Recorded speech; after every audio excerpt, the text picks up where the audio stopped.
Oi, oi, gente! Cassie aqui com vocês de novo e vamos continuar a aplicação das técnicas de análise horizontal e vertical para o passivo, ok? E aqui nós vamos começar a trabalhar a análise horizontal, comparando o ano de 2021 com o ano de 2020, que é o nosso ano base.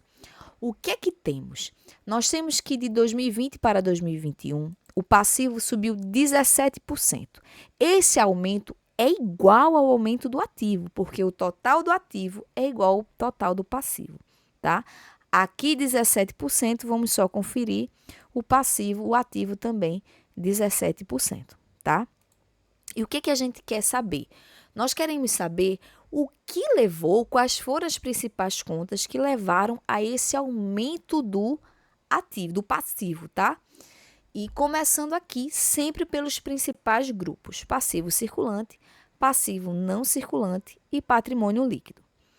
Vamos lá olhar. Olha, temos aqui que o passivo circulante aumentou 19%, o passivo não circulante aumentou 16% e o patrimônio líquido aumentou também 16% de um ano para o outro.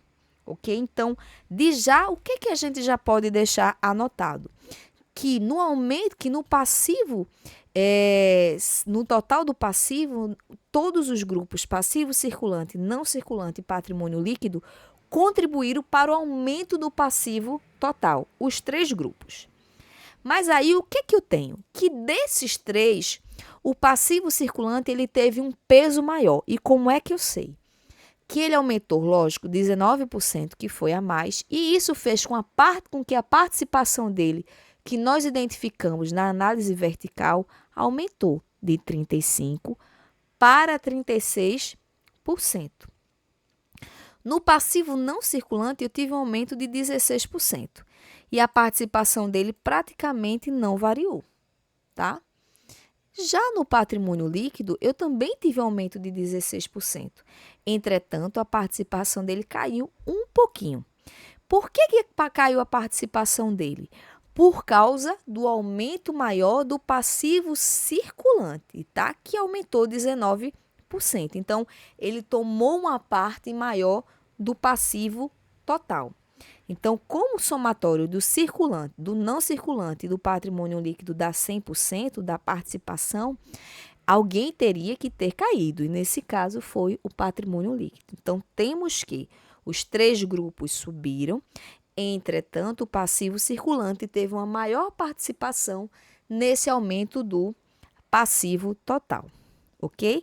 E aí vamos observar e procurar as contas que tiveram maior relevância nesse aumento do passivo. Dentro do passivo circulante, a gente tem vários aumentos relevantes, 59 de obrigações trabalhistas, 68, das quais nós temos o 68 em obrigações trabalhistas e previdenciárias, 36% de aumento de provisão de férias e encargos. Mas olha, foram relevantes, participaram desse aumento do passivo? Sim. Só que a participação deles não subiu tanto, tá? Aqui a gente vê os valores, aumentou. Entretanto, não aumentou a participação deles. Vamos para essa conta aqui de fornecedores, que aumentou 55% de um ano para o outro. E olha aqui a participação. Saiu de 12% do passivo total em um ano para 16% no ano seguinte. Isso vale uma anotação e uma investigação que nós podemos fazer nas notas explicativas. E aí, dentro de fornecedores, nós temos que fornecedores nacionais aumentaram, mas a participação não aumentou tanto. E esse aumento ele veio principalmente de fornecedores estrangeiros no exterior, que aumentou 53% e a sua participação dentro do passivo total saiu de 10% para 13%, ok? O próximo ponto, olha aqui, empréstimos e financiamentos caíram 22%, o que fez com que a sua participação caísse de 15% para 10. Essa queda fez com que o aumento do passivo circulante não fosse tão grande. Isso aqui provavelmente foram contas que foram pagas, empréstimos que foram pagos, tá?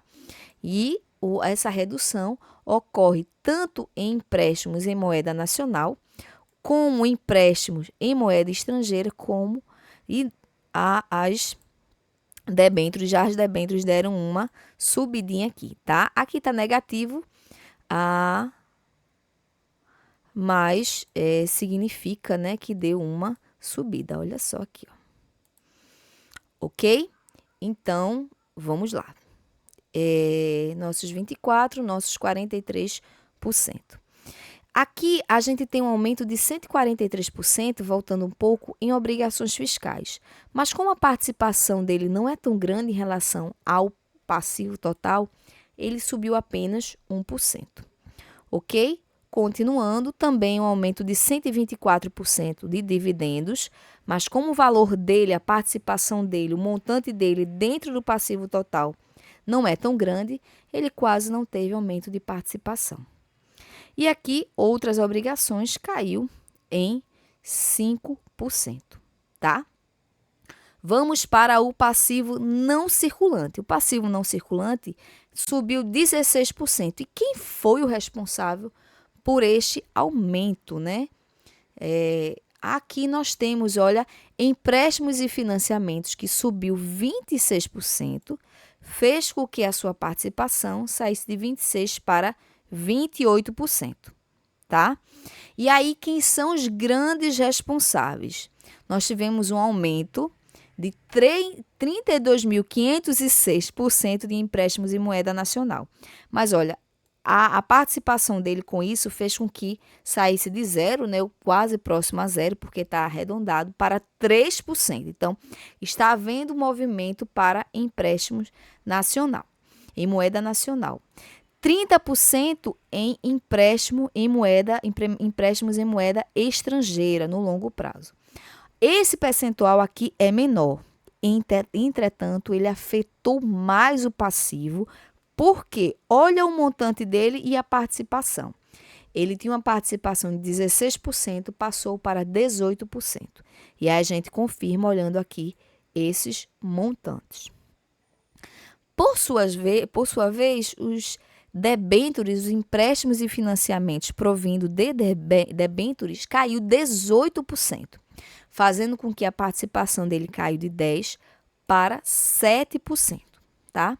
Aqui tivemos algumas quedas, né, de menos 18% também, né, que é do debêntures, 13% uma queda em outras obrigações. Tivemos quedas aqui de menos 31%, mas como a participação dele não é tão relevante, não afetou tanto o passivo. Temos aqui também um aumento de 131% em provisões cíveis, mas também como o valor dele não é tão grande, a participação dele nem aumentou. E temos aqui uma queda no passivo atuarial de planos de pensão, tá?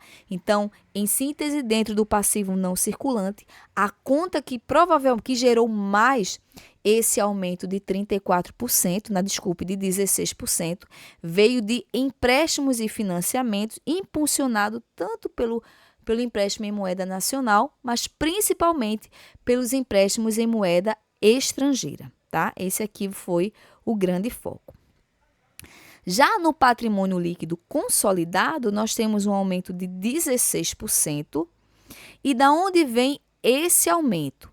Ele vem de algumas outras contas. Ele veio de um aumento de 272% de reservas de lucro, que aumentou sua participação também apenas 2%.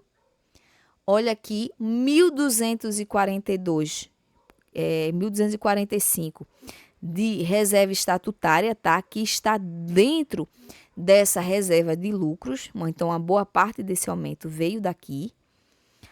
Uma queda de 10% de ajuste de avaliação patrimonial, tá? Um aumento de 3%, né, dessa variação cambial, mas como não foi tão relevante esse aumento, a participação dele caiu dentro do passivo total. E aqui 5%, um aumento de participação dos acionistas, mas que não aumentou sua participação dentro do passivo total, tá? Então, nessa variação da análise horizontal de 2021 e 2020, nós chegamos à conclusão de que a empresa não fez grandes mudanças em sua política de financiamento, tá? Que ela continua com uma forte concentração em dívidas, em especial dívidas de curto prazo, que aumentou um pouco, né? Essas dívidas, e quem foi o maior propulsor foram os fornecedores estrangeiros, como é de se esperar. E no passivo não circulante, o aumento ele veio em decorrência de empréstimos e financiamentos, principalmente por empréstimos em moeda estrangeira, mas também houve um relevante aumento em empréstimos em moeda nacional, tá? Tivemos um aumento no patrimônio líquido, que veio decorrente de reservas de lucro, especificamente mais forte das reservas estatutárias. Bem, é isso que eu tinha que falar com vocês sobre o passivo. Então, nos encontramos numa próxima aula. Tchau, tchau e até logo!